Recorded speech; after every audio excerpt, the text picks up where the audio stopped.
The snow had just begun to fall the day Ned Stark first placed a sword in Robb's hand, not for play, not for pageantry, but for power. The boy was only 6. Jon watched nearby with curiosity.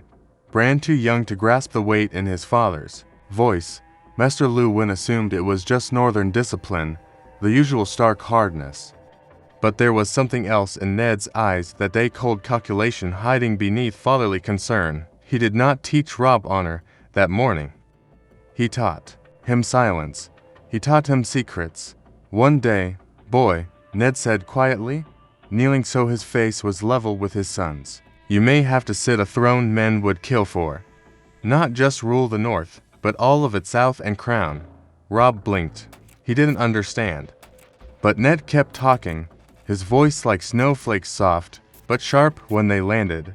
Every king bleeds. The smart ones bleed in private. The stupid ones bleed in front of wolves. It began like that. No witnesses. No words beyond that field. From then on, every moment between father and son was sharper, heavier. Swordplay in the Godswood wasn't just about defense, it was strategy, posture, feinting weakness. The maps in the study were more than just borders, they were keys to empires. Robb thought every boy had to memorize the Kingsguard lineages, but it was only him. Thought every son was warned of Lannister deaths and Tyrell smiles like they were venom. But no, Robb was being forged in silence. Catelyn didn't know. She wouldn't have allowed it. She believed in the Tully words family, duty, honor. But, Ned, he had seen too much in the South to believe in words anymore. After Robert's rebellion, after Lyanna, after the lies he had to live with, honor alone wasn't enough. Winterfell's hall stayed cold, but behind the great stone, Robb was being shaped like Valyrian steel. At 10, he was made to watch ravens fly from Winterfell to Dorne, to the Vale, to the Stormlands, not for diplomacy, but to track who responded, how long they took, what words they used. At 11, Ned taught him to read eyes more than letters. Words are wind, he said one night, staring into the fire. But fear leaves a scent. By 12, Robb knew the names of every bannerman in Westeros, which once had rebelled against Aerys, and which would again if given cause. He knew the Freys were snakes, the Boltons were blades turned inward, and the Baratheons could be cracked if hit right at the pride. He never told Jon, never told Theon. Jon would have questioned it, he was to Stark in his soul. Theon was temporary. It was only between father and son. Ned trained Robb not just for war, but for deception. When you smile at the enemy, let your hand rest near your blade. When you speak of honor, make sure you can live without it. When they call you Boy King, show them wolves bite young. And gods, Robb took it all in. He didn't laugh much, didn't chase girls like other sons of lords did. He studied, he listened, and in private, he practiced speeches to lords who had never met him. He rehearsed how he'd break a rebellion without drawing his sword, how he'd handle whispers in the Red Keep, how he'd make southern lords kneel, not from fear, but from respect they didn't know they gave. But there was one lesson Ned hadn't given, one he didn't yet trust his son to understand, the truth about Jon Snow. The blood in Jon's veins was more royal than Robb's, more dangerous, more powerful.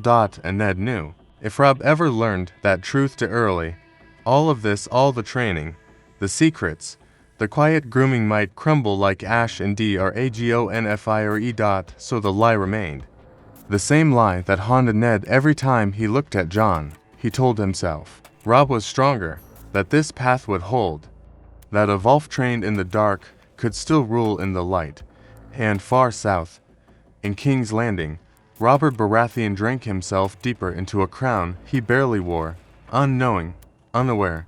But Robb Stark, he was learning, he was watching, and winter wasn't just coming. It was being raised. By the time Robb turned 13, he was no longer just a boy of Winterfell. In the eyes of the Northern Lords, he was their young Volf, the future Lord of Winterfell, quiet but firm, already commanding attention without needing to shout. But behind those cold blue eyes was a different creature, one molded in shadow, sharpened by his father's quiet ambition. It was in those years that the real lessons began, not of swords, but of people. Ned would bring him into private meetings, under the guise of learning stewardship. Robb sat quietly as lords argued over harvests, taxes, bandit raids, and the price of fur in White Harbor. To others, these matters were trivial. To Ned, they were more valuable than gold. Robb was being trained to rule an empire disguised as a frozen wasteland. He who wins the North, Ned once told him, does not need to beg the South. But Robb began to notice something else. Every decision Ned made, every judgment past it, wasn't just about fairness, it was strategy. Letting the Glovers settle their own dispute wasn't laziness, it was a test.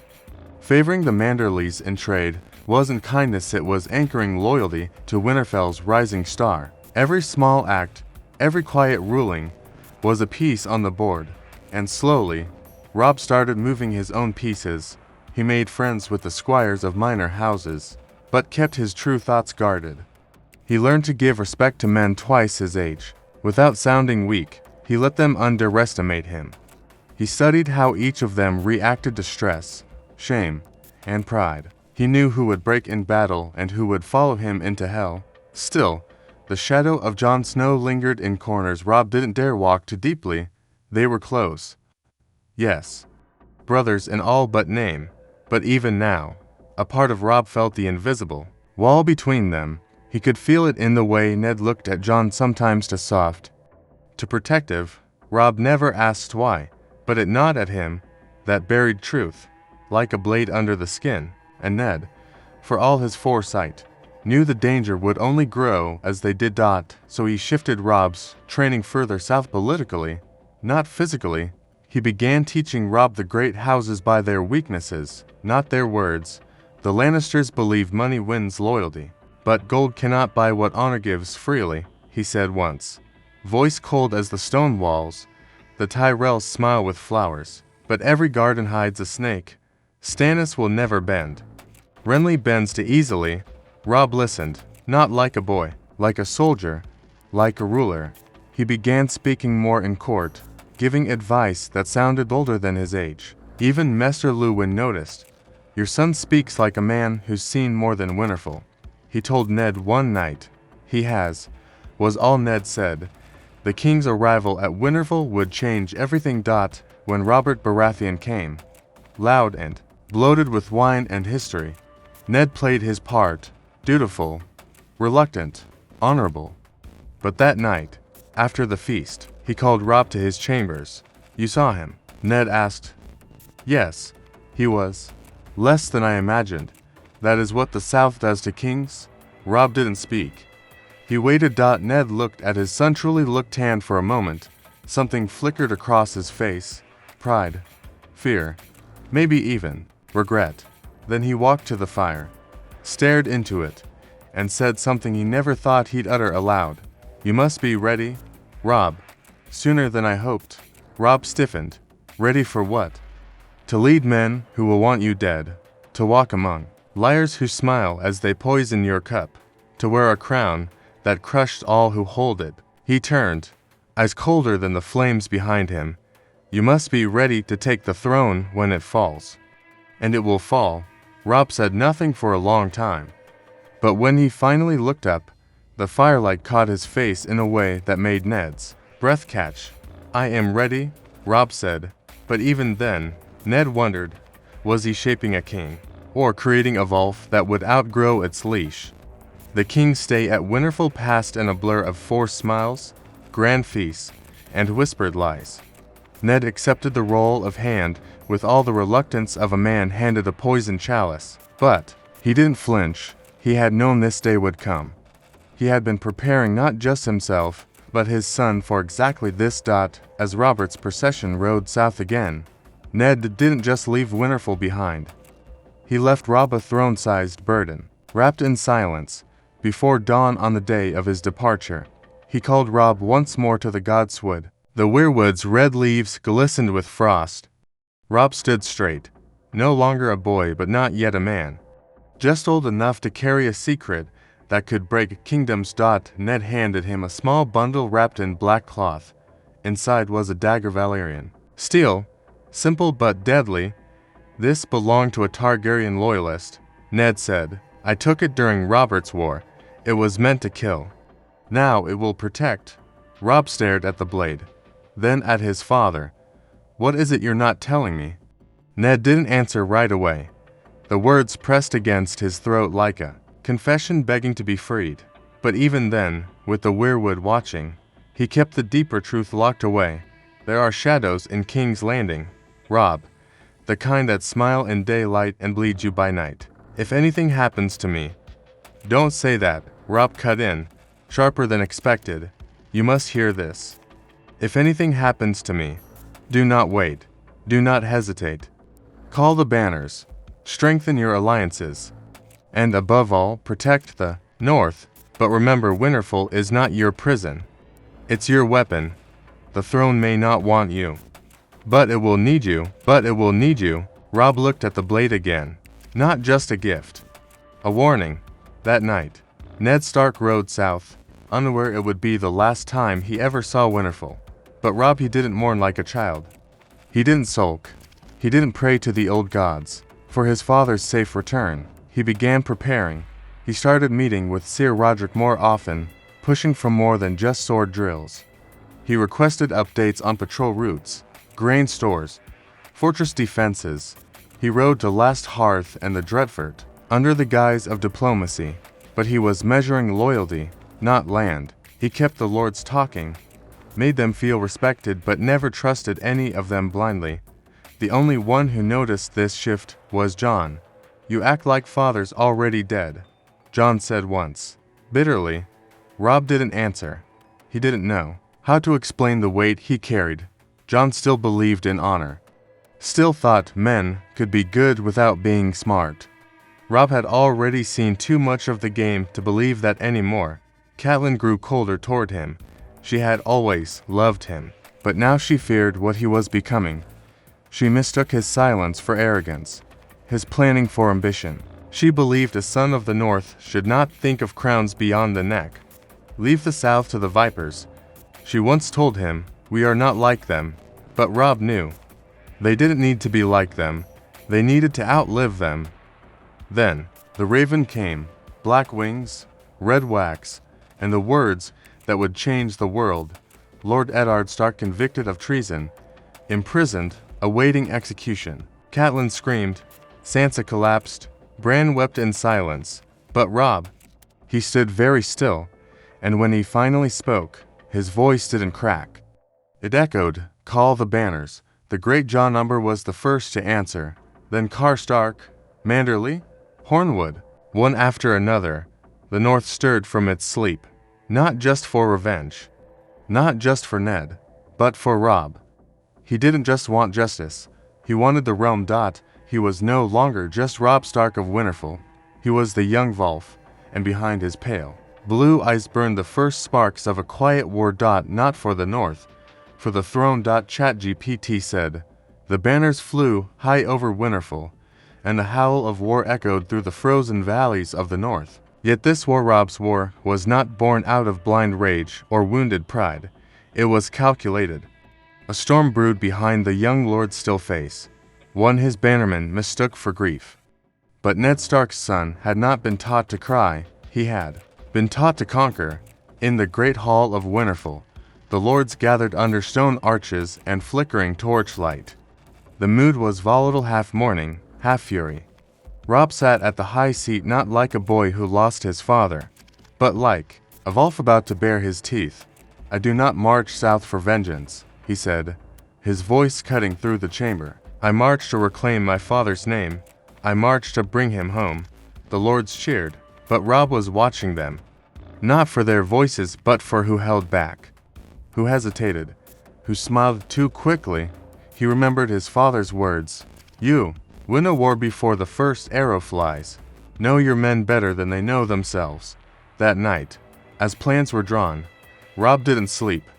He stood over the map of Westeros, tracing the King's Road with a steady finger. He marked not just cities, but weaknesses, not just allies, but opportunities. He had no interest in taking King's Landing with brute strength. That would only end with more Stark blood feeding southern soil. No, he needed something more leverage. And he knew where to get it: the river lands. The Tully blood ran in his veins, and House Frey held the key to the southern crossing. His mother warned him Walder Frey was a weasel dressed in lord's clothes. But Robb had already made his choice. He would offer the old man a deal he couldn't refuse: marriage, alliance, respect, but no trust. Not long after, they rode. Thousands of northerners, Ironborn scouts among them, all hardened by ice and vengeance. Robb rode at the front, gray wine padding silently at his side. He was not yet crowned, but he was no longer a boy. The soldiers saw it. The old lords saw it. Even Catelyn saw it, and it chilled her to her bones. She had raised him to be kind, just, honorable. But this was a Robb she didn't recognize. One who plotted at night and weighed alliances like weapons. One who treated emotion like a tool, not a truth. She tried to reach him once, riding beside him under a pale moon. He would have wanted you to protect the North, she said gently. Not risk it for southern wars. Robb didn't look at her. His eyes stayed forward. He would have wanted justice, not waiting. And what if that justice costs you your soul? Robb paused then, as if the question hung between them like a sword. Then I'll trade it, if it means we never kneel again. That was when she realized. This wasn't about Ned anymore. This was about the Iron Throne. He would take it not just for vengeance, not just for honor, but because he had been bred for it, forged in cold blood and hidden purpose. His father had carved a king in secret, and now the realm would face what the North had raised in silence. They reached the twins with strategy already simmering.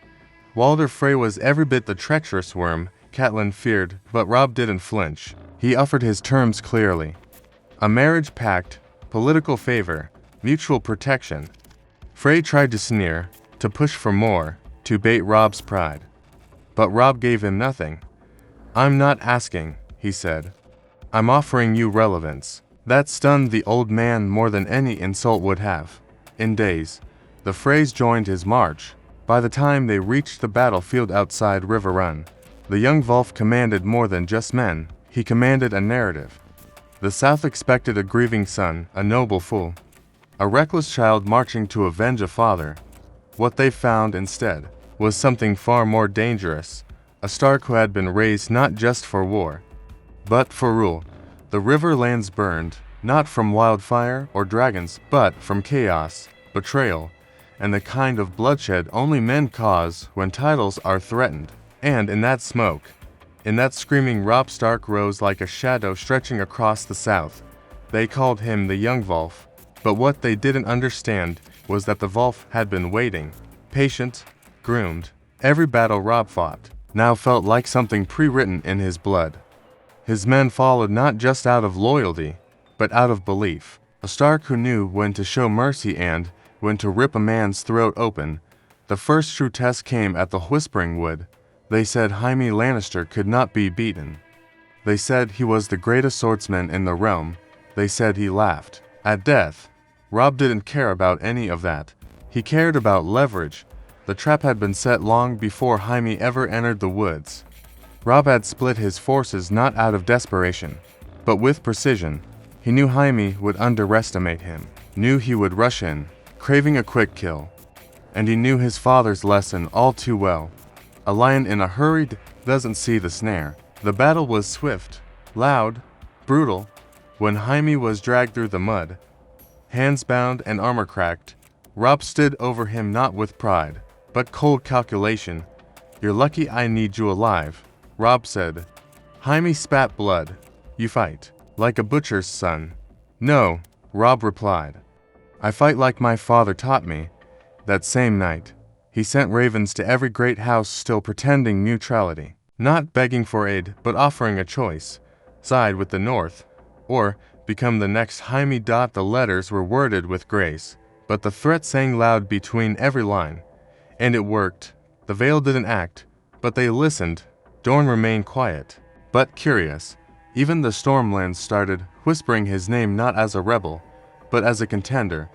Yet with every move south, Robb felt the weight of something heavier than war pressing down on him, the silence from King's Landing. He hadn't heard from his father. No message, no warning. Nothing but rumors that Eddard Stark had confessed, that he'd been broken, that he would be executed. Catelyn wept when she heard. She refused to believe it. Your father would never confess to treason, she whispered. But Robb said nothing. He stared into the fire that night, jaw clenched, eyes unreadable, because deep down, he knew what few others did. If Ned Stark had confessed, it wasn't weakness. It was for them. For peace. For Sansa. For Arya. For some sliver of honor that still mattered more to him than pride. But to Robb, that silence felt like betrayal. He had been taught to rule, not to bend. So when the raven came, black wings, red wax, a single sentence that turned the world cold. Robb was already prepared. Eddard Stark, executed, traitor to the crown. There was no outburst, no weeping, no dramatics. Robb walked into the war council, placed the letter on the table, and looked each lord in the eye.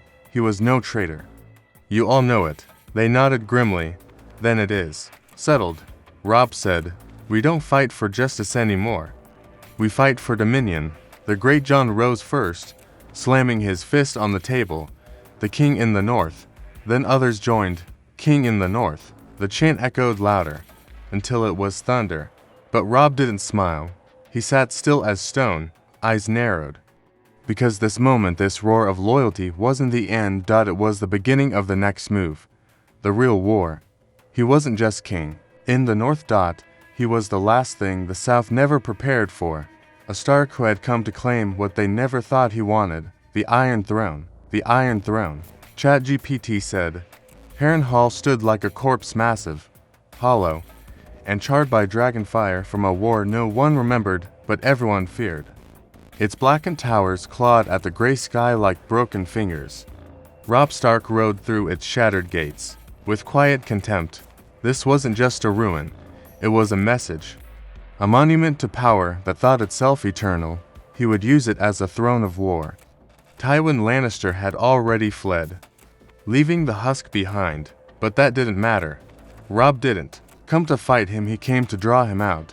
The castle was gutted, but large enough to house Robb's war camp. From here, ravens could fly in all directions. Spies could be caught or planted.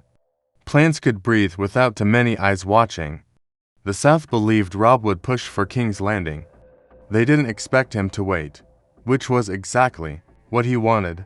Tywin thinks I'm eager, he told Sir Brynden Tully one evening over wine. Let him believe it. Let him think every step I take is blind rage. He'll make mistakes. You're playing a dangerous game, Brynden said. Cunning doesn't win wars without steel. Robb looked over the courtyard below, where gray wine paced among the men like a ghost. I have steel, he said. But first I need chaos. So he began crafting it. He leaked false orders, marches toward the Vale, rumors of peace talks with Dorne. He sent trusted scouts south, not to fight, but to whisper in the right places. Spread stories of a Stark army twice as large. Tell tales of a Volf king who couldn't be killed. He turned his name into a rumor, then into fear. The South began to unravel without him lifting a sword. Renly was dead, murdered by a shadow no man could name. Stannis was blooded and retreating after Blackwater. The Lannisters held King's Landing, but their walls were cracking. Cersei ruled from fear. Joffrey ruled from madness. And Robb ruled from silence. But Harrenhal couldn't hold forever. He knew that. And then came the betrayal. The Karstarks. They demanded blood after the death of Lord Rickard's sons. Demanded vengeance, wild, blind, and reckless. Robb denied it. Refused to murder prisoners out of grief. For once, he spoke like his father might have. We are not Lannisters, he told them. We do not kill bound men. But the Karstarks didn't care for honor anymore. They wanted revenge. And when Robb had Lord Rickard imprisoned, the break was felt like a crack across ice. That night, Robb sat alone, not with war maps, not with his generals, but with doubt. He had done everything right. planned, calculated, manipulated. He'd been everything Ned Stark hadn't allowed himself to be. And still, the realm bled, and the north began to splinter. Catelyn found him sitting by the fire, Grey whined asleep at his feet. "You're losing them," she whispered, "one by one. I know, you can still return. The north is enough, you don't need the south." He didn't answer, because deep down, he didn't need it. Not for himself, but because surrendering now would make his father's death meaningless, Sansa's imprisonment meaningless, Jon's exile to the wall meaningless. He couldn't stop. Not now. So the next morning, he made a decision. A mistake. He married Talisa, not for strategy, not for alliance, but for love, and love had no place in war. When word reached the twins, Walder Frey exploded in quiet rage. He didn't send threats only. Silence. That was worse. Silence was the sound of a man planning something terrible. Roose Bolton warned him. Catelyn warned him. But Robb didn't flinch. He told himself he had survived worse. That the Freys needed him. That the war would end soon and all debts could be paid with gold and favor.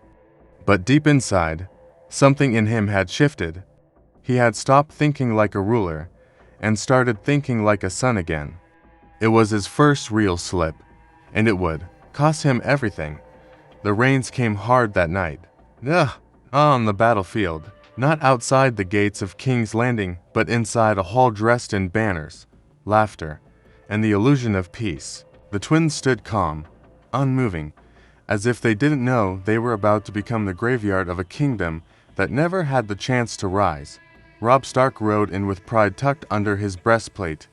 He brought his mother, his queen, his men. He brought gifts, apologies, and every ounce of northern humility a king could fake. Walder Frey smiled, kissed his knuckles with withered lips, and accepted it all. But Robb should have known. He should have remembered what his father taught him in the Godswood. Never trust a man who hides behind courtesy. Real men don't need masks. Walder wore 1,000. The feast was thick with meat and flattery. Lord Frey offered wine and crude jokes. His daughters danced with sullen eyes, and the musicians played soft, forgettable tunes. Roose Bolton sat silently, chewing slowly, watching everything but saying nothing. Catelyn knew. She didn't know what. Not exactly, but her skin prickled the way it used to when her father walked into a room angry but smiling. That quiet tension before the blow, and she saw it in Roose's face. Not fear. Readiness. She leaned toward Robb, just as the door slammed shut behind them. The music stopped, then started again, sharper, darker. The rains of Castamere. Catelyn's breath caught in her throat. "Robb," she whispered, "get up." But it was too late. Crossbows sang from the balconies. Arrows whistled into flesh. Men screamed. Grey Wind howled, then went silent. Robb turned, stumbling, confused not from pain, but disbelief. He had trained for battle, had faced the king's lair, had outwitted Tywin, but betrayal. Betrayal was something else. It was his cousin stabbing him in the gut. It was Roose Bolton whispering, "The Lannisters send their regards." It was his mother's scream before the dagger found her throat. Robb collapsed, not like a king, like a son, like a boy whose dreams had finally caught up to him and sank their teeth in. But even as he bled on the cold stone floor, he understood. This wasn't war. This was politics. The Freys never wanted favor. They wanted vengeance. The Boltons never wanted peace. They wanted WINTERFELL. And the South. The South never wanted a king in the North. They wanted a warning, a message, and Robb's body became that message. His crown shattered before it ever truly sat on his head. His army dissolved in confusion and fear. His name was cursed in some corners, mourned in others, and eventually forgotten in the halls of the South, but not in the North, not where snow still fell and old gods still watched. Not where boys named Jon Snow still stared at the wall and remembered a brother who never broke, and not where fire still burned in Arya Stark's eyes, dancing with revenge. The young Volf died in silence, but the storm he started, that storm never ended, because Ned Stark hadn't just trained a son, he had planted an idea. that the North would rise, that the South would answer for its crimes, and that one day the wolves would return not with honor, but with fire in their jaws.